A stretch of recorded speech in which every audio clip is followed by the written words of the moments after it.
welcome to Mayhem with your host, Maymay. Hi there. I just had my birthday, and when I was reflecting upon what last year meant to me and what this year, what I want to bring to the table this year, I came up with only one idea and one thing that I really learned from this past year, and that is self-worth. Now, it's one thing to be humble, and it's one thing to live with a servant heart, but you can be both of those things and still have self-worth. Self-worth is knowing that you are worth, knowing your value and knowing what you're worth, and knowing what kind of behaviors towards you can accept, and what kind of behaviors towards you and behaviors around you need to let go. And this was a very hard lesson for me to learn this year, and it was definitely the most important lesson I learned, because I am very naturally a very shy person. I don't like, when I meet new people, I don't like saying anything. I'm very quiet, because when I do start talking, I then feel awkward, and I end up oversharing, and I get nervous. And, Tisa has a huge family, and one of the last times I had dinner with them, I spilled beer all over the table, and the time before that, I broke a glass and I cut my finger. So, I'm an anxiety-ridden, shy shell of a person, and I just want to hide in the corner most times and just do what I'm told. I think that's because I didn't think that I had any value or any cards to put on the table. And I had to come to the decision one day that I do, and that I deserve better, and that I can be better, and that I need to hold myself to a higher esteem than what I had been holding myself to, and that I needed to be true to who I am. And those things don't come easy, and for most people, some people never get self-worth. Some people always think that they're less than. Some people, for their entire life, cower in the corner and just do what they're told. And some people take the steps that they need to take in order to grow as a person and to be a better person and to have the confidence to step forward in this world. Some people think it's selfish to make some of the decisions that I did and to do what I did last year. I don't think it's selfish. I think it's just knowing my value and knowing my worth, and knowing that I was putting all my energy and all my passion and all my love into places where I might not have been appreciated, and I might not have been seen for who I am. So the first step in having self-worth is to understand who you are, and to understand your potential and your place in this world and your value. And that's hard. That's not easy to, first of all, recognize that you're worth something, and second of all, to know how much you're worth and know what to go for. These are all baby steps, and they take forever to figure out. But once you do, even if you're at the place where you think you're meant to be, things change all the time, and you could be destined for something different. And that's okay, as long as you have the confidence and the courage and the grace with yourself to move forward towards those actions. You're generally worth better than you think you are. And I think that's important to remember.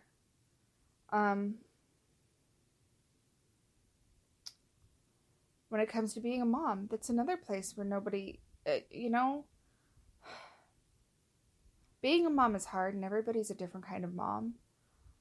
And if you just love your kids, and if they know at the end of the day that you love them, I think you've done a good job.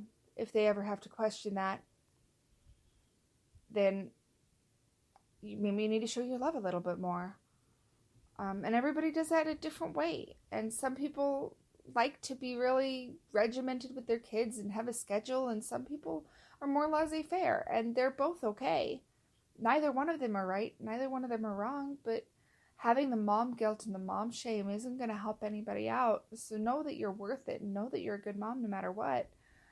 I know I have problems with that all the time. I get yelled at almost every day by my family when I try to self-deprecate. And when you start shame-talking and self-deprecation, and you start saying that you're not a good mom, or you're not a good partner, or you're not a good worker, all of those things are like, if you say them often enough, you're going to start believing that they're true. And so what you need to change your vocabulary and your self-talk. You need to change it to, I made a mistake, this is how I can be a better mom. I screwed up here, well, this is how I'm going to be better next time. This was a mistake, this was an error, I am giving myself grace, and I'm going to work and take the next step towards a future and the next step towards healing. If you don't do that, if you start shaming yourself and saying you're awful, you're never going to get the self-worth that you deserve. You deserve to live your potential. You deserve to find your place in this world.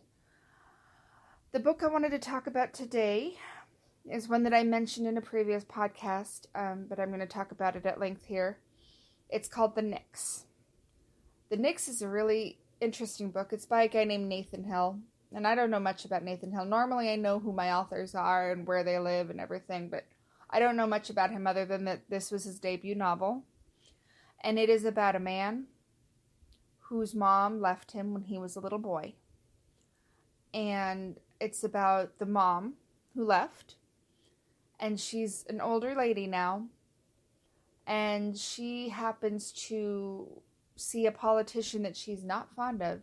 And she throws rocks at him. And then she makes headline news because he's running for president and everything. And obviously,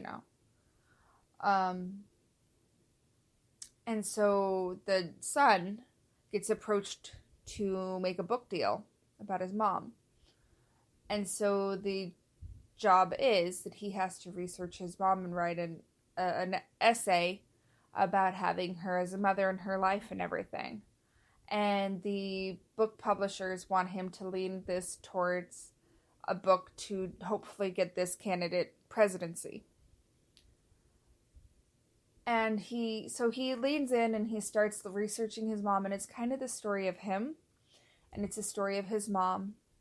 And then there's a few other significant characters in the book, but every single one of these characters, it's interesting, are reaching for the same exact goal. They're all trying to figure out their place in the world, and they're all trying to figure out their value. The mom felt guilty for leaving, and she felt like she walked away from every single problem and every single opportunity that she had. So she had to come to the realization at the end that I can't walk away. I have to earn, make this life the best that I can for me. The son is in a job that's going to go nowhere, and then he just gets himself into trouble, and then he's so lost that he ends up hiding himself in a game on work campus with work Wi-Fi, and so he gets himself in trouble there, and he's just lost until he gets this book, and then he finds his place, he finds his value, he finds something that he wants to do with his life. And there's every character in this book is moving towards the same thing, the same struggle with self-doubt, and it's really a phenomenal book, mainly because it's a prose book, but he has some chapters in there, and he keeps telling the story in a different way.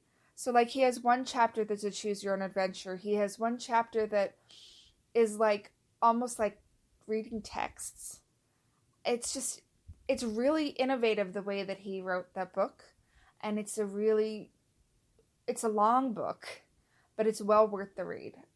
So I highly recommend it. Again, that book is The Nix by Nathan Hill. And I just wanted to leave you with this. You are worth it. Believe it. Don't look away from it. Embrace it. Act upon it. You are worth it. I am very grateful that I had the year that I had, that I had learned the lessons that I learned, and that I get to grow and be a better person this year. And that's the only thing I ever want to do. I want to be a better person every day.